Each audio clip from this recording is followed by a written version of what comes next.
avoir lavé les pieds de ses disciples, Jésus parla ainsi. Amen, amen, je vous le dis. Un serviteur n'est pas plus grand que son maître, ni un envoyé plus grand que celui qui l'envoie. Sachant cela, heureux êtes-vous si vous le faites. Mais ce n'est pas de vous tous que je parle. Moi, je sais quels sont ceux que j'ai choisis, mais il faut que s'accomplisse l'Écriture. Celui qui mange le pain avec moi m'a frappé du talon. Je vous dis ces choses dès maintenant avant qu'elles n'arrivent. Ainsi, lorsqu'elles arriveront, vous croirez que moi, je suis. Amen, amen, je vous le dis. Si quelqu'un reçoit celui que j'envoie, il me reçoit moi-même. Et celui qui me reçoit celui qui m'a envoyé. Acclamons la parole de Dieu. Louange à toi, Seigneur Jésus.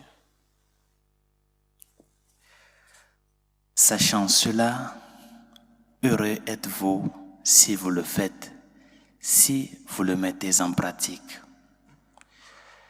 Bien chers amis, de nos jours, nous sommes en train de voir une certaine différence dans la réalité de vivre ce qu'est la vie chrétienne. Il y a ceux qui aujourd'hui se dénominent des chrétiens, mais des chrétiens anonymes. C'est-à-dire, je suis chrétien, j'ai reçu le baptême, j'ai reçu le sacrement d'initiation, mais je ne veux rien savoir du Christ, je ne veux rien savoir de son enseignement, je ne veux rien savoir de l'Église. Je suis chrétien pour moi, je suis croyant pour moi. C'est-à-dire des chrétiens sans appartenance, ce qui est un peu ambigu. Et il y en a de ceux qui, au jour le jour, luttent pour pouvoir être des exemples, pour pouvoir se conformer, se configurer à la suite du Maître, à la suite de l'unique Seigneur, faire de la vie de tous les jours, ce sacrifice, ce don de soi pour l'annonce de l'Évangile et pour le bien des autres. L'attitude de la reconnaissance dans la vie de foi. Et c'est à cela que nous sommes tous appelés dans ce second groupe-là. L'effort quotidien de démontrer notre appartenance au Seigneur. À quoi nous nous engageons quand nous recevons le bain du baptême? À quoi nous nous engageons le jour où nous sommes appelés chrétiens, que nous sommes identifiés, que nous avons reçu cette identité de chrétiens à travers le baptême qui nous fait fils et filles de Dieu dans le Christ? Nous nous engageons à vivre l'Évangile, à vivre selon l'enseignement du Seigneur.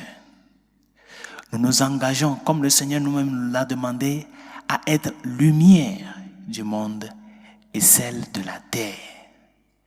Mais nous ne pouvons pas être lumière si nous ne suivons pas les pas de l'unique lumière. Je suis la lumière du monde. Nous ne pouvons pas être sel. Nous ne pouvons pas donner la saveur du Christ si nous ne sommes pas à sa suite. Si nous n'arrivons pas à mettre en pratique ce qu'il nous a laissé comme exemple, comme parole, comme geste. Je l'ai fait pour que vous aussi, vous puissiez pratiquer cela envers vos frères. Vivre l'Évangile, être lumière, être sel. C'est à cela que nous nous engageons. C'est-à-dire que notre appartenance au Christ n'est pas une appartenance, pour le dire ainsi, neutre. Cela implique une responsabilité. Sachant cela, heureux êtes-vous si vous le mettez en pratique. Sachant cela, avancez, bien chers amis, comme des chrétiens, comme ces lampes qui illuminent l'obscurité de la société. Avancer comme ces personnes qui servent de sel et qui donnent de la saveur à la vie de tant de personnes qui ne considèrent plus qu'il y aura un futur meilleur pour eux. Notre espérance, c'est le Christ.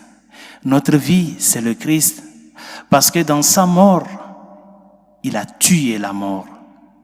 Et dans sa résurrection, il nous a ressuscités tous avec lui.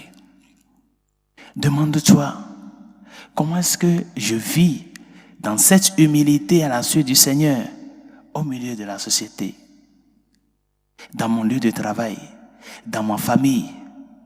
Comment est-ce que je suis rigoureux avec ma responsabilité de père et de mère? Comment est-ce que je suis rigoureux avec la réalité de rendre témoignage de Christ? Notre vie extraordinaire, l'extraordinaire de la vie chrétienne, ce n'est pas de faire des choses extraordinaires, mais c'est que dans l'ordinariété de tous les jours, nous puissions nous aussi annoncer que le Christ est vivant. Annoncer avec notre vie que l'espérance est la dernière parole. L'espérance est notre force. L'espérance est notre vie. Il y aura des croix, il y aura des difficultés. Mais heureux êtes-vous si vous suivez mes pas, si vous mettez en pratique l'humilité, la charité de vie, la foi qui doit vous soutenir dans les moments de difficulté. C'est là notre identité, cette identité qui doit contaminer la société. Où est-ce que notre place?